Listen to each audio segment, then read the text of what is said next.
कैसा विधायक हो हमारा समाल खास से, ऐसा लोग जानना चाहते हैं। उसी संदर्भ में हम बीजेपी से संभावित एवं प्रबल विधायक पद के दावेदार हैं मनमोहन सिंह भड़ाना, विस्तार से हम जानेंगे। सर, आपका स्वागत और आपका धन्यवाद कि आपने समय दिया। किन मुद्दों को लेकर के भारतीय जनता पार्टी इन चुनावों में जाएगी, क्योंकि बिगुल बज चुका है, 1 अक्टूबर को वोटिंग है। क्योंकि भारतीय जनता पार्टी के पास बहुत कुछ है कहने के लिए। जो पिछले 10 साल के कार्यकाल में उन्होंने जो किया है, एक नए आयाम दिए हैं राजनीतिक को, जो है ना, आप देख रहे होंगे कि पूरे हरियाणा में जिस तरह से जो पहले पर्ची और खर्ची के पर जो नौकरियां मिलती थी, उसमें बिल्कुल अंकुश लगा दिया गया है। अब हमारे युवा अपनी मेहनत के बलबूते, पढ़ाई लिखाई के बलबूते स्वयं नौकरियां पा रहे हैं। उन्हें किसी नेताओं के चक्कर काटने की ज़रूरत नहीं है और ये एक बहुत बड़ी उपलब्धि है जो हरियाणा के पिछले पूरे इतिहास में आज तक जो नहीं हुआ। पिछले 10 साल के कार्यकाल में एक सबसे बड़ी उपलब्धि बीजेपी की है जो ये कर दिखाया है। गुड़गांव में संगठन की मीटिंग चल रही है, टॉप 3 में आप हैं, टिकट मिल जाती है और जनता आशीर्वाद देकर के आपको चंडीगढ़ भेजने का काम करती है समाल खां से। तो कुछ ऐसे 2 प्रमुख काम बताएं जो आप समाल खां की जनता के लिए सीधे तौर पर करना चाहते हैं। वैसे तो बहुत सारे कार्य हैं ऐसे, लेकिन जो प्रमुख रूप से मैं चाहूँगा कि एक जो है ना, बहुत सारे क्षेत्र में, खास करके समाल खां शहर में और मंडी में एक बहुत पानी की निकासी की एक बहुत बड़ी समस्या है। कोई सीवेज ट्रीटमेंट प्लांट नहीं है यहाँ पर।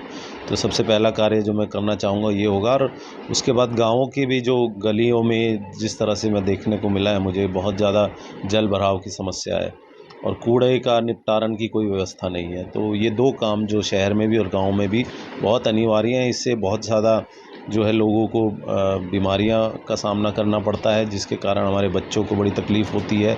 तो ये 2 चीज़ें बहुत ज़्यादा अनिवार्य हैं जो मैं करना चाहूँगा। कांग्रेस 10 साल का हिसाब मांगती है भाजपा से, लेकिन भाजपा कहती है कि 10 साल का हिसाब आपसे सुना नहीं जाएगा। इस पर आप क्या कहेंगे? बिल्कुल सही कहती है। देखिए, भारतीय जनता पार्टी ने एक निष्पक्ष रूप से किसी का भेदभाव न करते हुए पूरे हरियाणा की जनता के साथ एक समान व्यवहार किया है।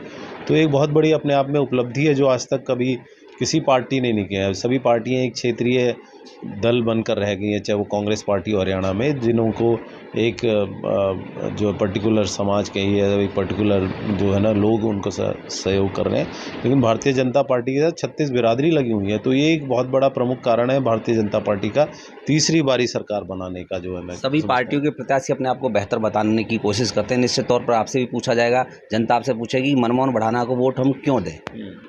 देखिए, मनमोहन भड़ाना को वोट क्यों दें ये तो वो बखूबी बताएंगे, लेकिन मुझे लगता है कि जो करतार भड़ाना जी ने यहाँ पे अपने 10 साल के कार्यकाल में जिस तरह के कार्य किए, सभी को साथ लेकर चले, जिस तरह से उन्होंने सबकी समस्याओं सुनी और निपटारण किया उनका, उसके फलस्वरूप आज 20 साल के बाद भी इतना मान सम्मान और प्यार जो मिल रहा है, मुझे लगता है उनके काम का बहुत बड़ा एक परिणाम है जो मुझे देखने को मिल रहा है।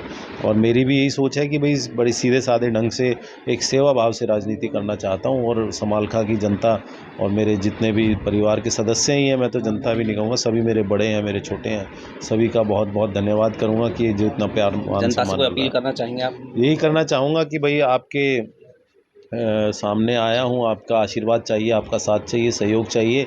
और कुछ ना कुछ ऐसा करना चाहता हूँ मैं कि समाल खां का नाम हरियाणा में ही नहीं पूरे हिंदुस्तान में एक ऐसी कॉन्स्टिट्यूएंसी बनकर उभरे कि सब उसका उदाहरण दे कि भाई अगर काम किए जाएं किसी विधायक के द्वारा तो ऐसे हों जैसे समाल खां क्षेत्र में।